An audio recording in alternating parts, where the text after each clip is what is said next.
Hello, hello, hello. It's Kevin here. Time for another OET letter. Let's take a look at what we've got here. First things first, disclaimer, fair use, etc., etc. Not going to say anything more about that. So now we've got a letter from. This is from one of my students on italki, and she recently joined our writing group on Telegram, OET Right Now, and she's posted this, so I hope this is useful for her. Got the criteria also. Just move that there. Okay.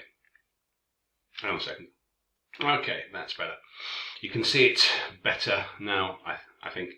So we've got the criteria, and I'm going to be talking about those if required. So you've probably seen these before, or at least I hope you have.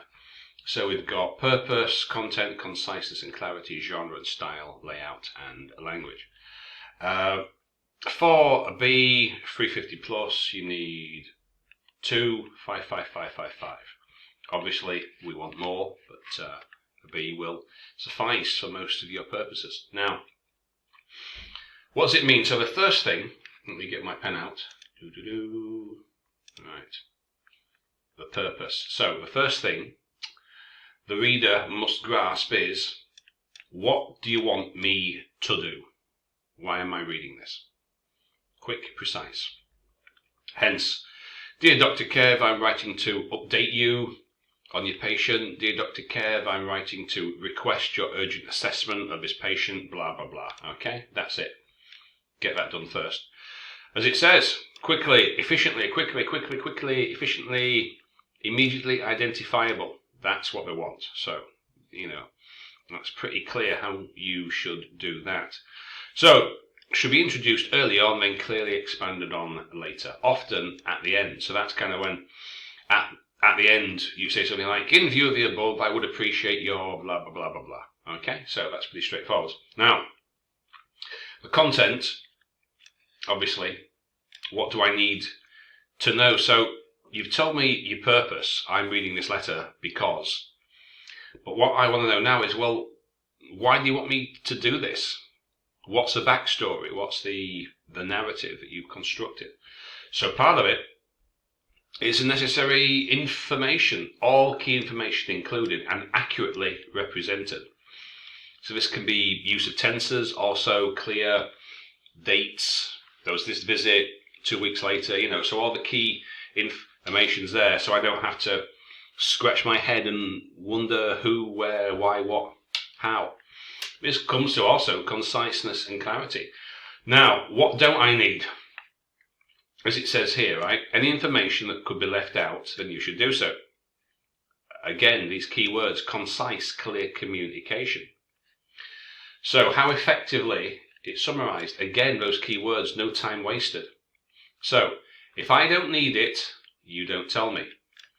And how effectively have you constructed your sentences? Now, this sometimes for a lot of people comes down to wording, how they've constructed a sentence. Too many pronouns. He, I don't know, he was so-and-so, and he was also, instead of making it as concise as possible. We'll take a look at this letter in a second and see if that's something we have to look at here. Genre and style, register tone. Is it clinical and factual? What, no judgmental language, no personal feelings. Okay. That's pretty straightforward. Now, the layout. This is one that sometimes people don't do as well as they could. Organization and paragraphing are appropriate, logical and clear. Now, subsections are well organized, as in the paragraphs, the sentences. Have you grouped like information? Are the paragraphs in a logical order? So usually you'd have your purpose.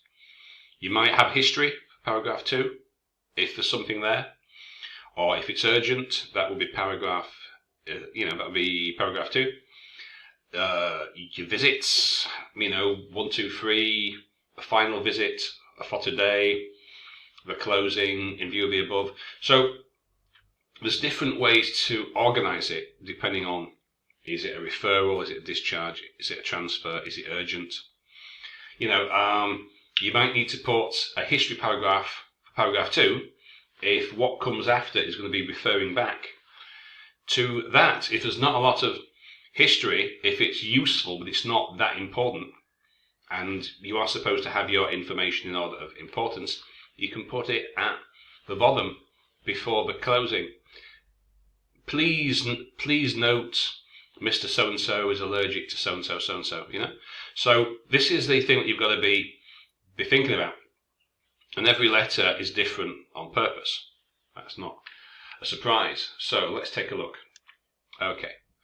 Right, so I don't have the notes, mainly for copyright reasons, although I did put a disclaimer. But also, if your letter is a good one, I shouldn't need them, really. If you think about it, if you've written the letter according to the criteria, I shouldn't need the case notes, really, should I?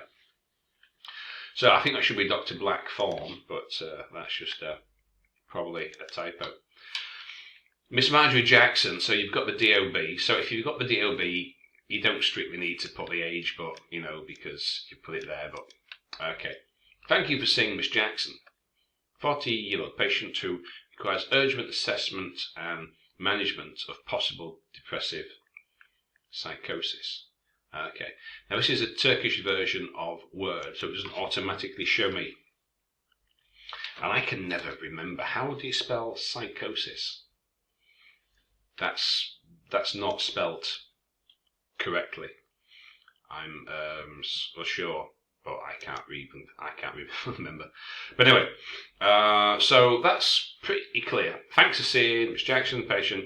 Urgent assessment, management, possible depressive psychosis. So you could do that, or if it's urgent, you could maybe do something like, I am writing to urgently request your assessment, or I'm writing to request your urgent assessment of this patient whose symptoms are suggestive of. So you could do that. There's several different ways that you could maybe rework that purpose. But okay. Ms Jackson presented with lack of energy and sleep, combined with weight loss and depression due to the loss of her older sister, or elder sister, due to the loss of her older sister. 6. Now it's not 6 weeks ago, it's 6 weeks before that time, because if it's kind of, because this is kind of like reported speech, so it's not, so all the tenses have to move kind of back, yeah? So let's just see that. 6 weeks before, as in before this date. In addition, well, we don't need addition to, in addition, family history of depressive illness and postnatal. So, right, you've got a family history of depressive illness. I put a comma, and history of postnatal depression.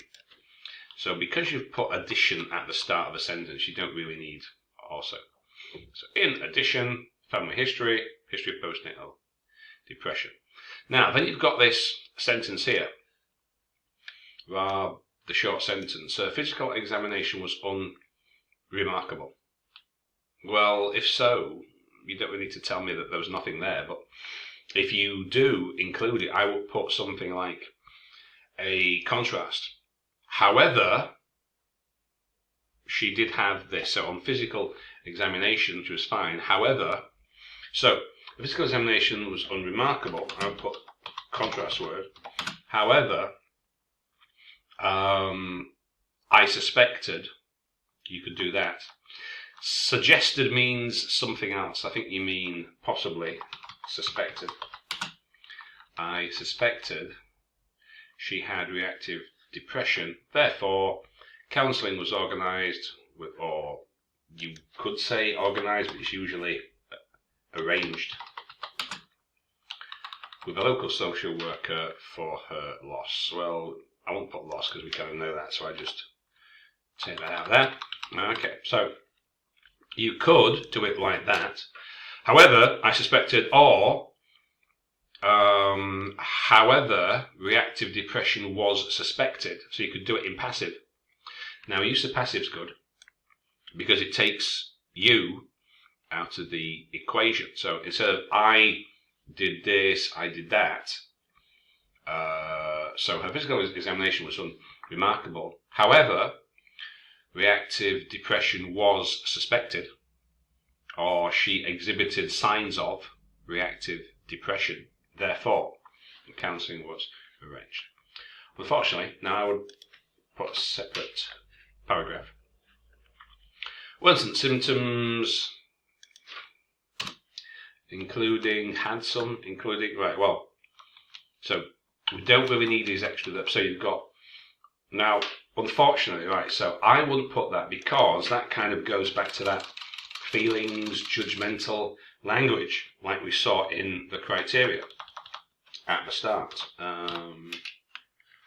Where was that? Yeah, so this kind of goes to,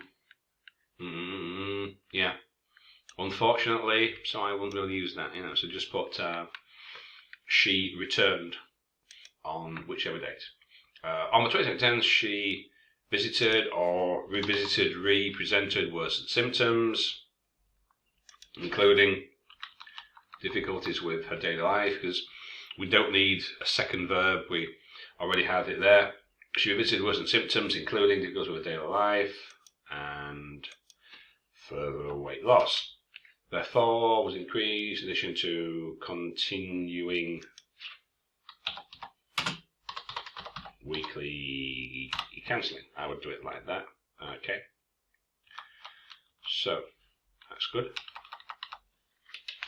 Today, Miss Jackson returned accompanied by her family. Now, and she was in a withdrawn behaviour to answer the questions. So that's not very good phrasing. So she returned accompanied by her family. So she was withdrawn. So it's not withdrawn a behaviour. It's simply she was withdrawn. So we need to change this. So Miss Jackson was going to accompanied by her family. Comma. Family. She was withdrawn.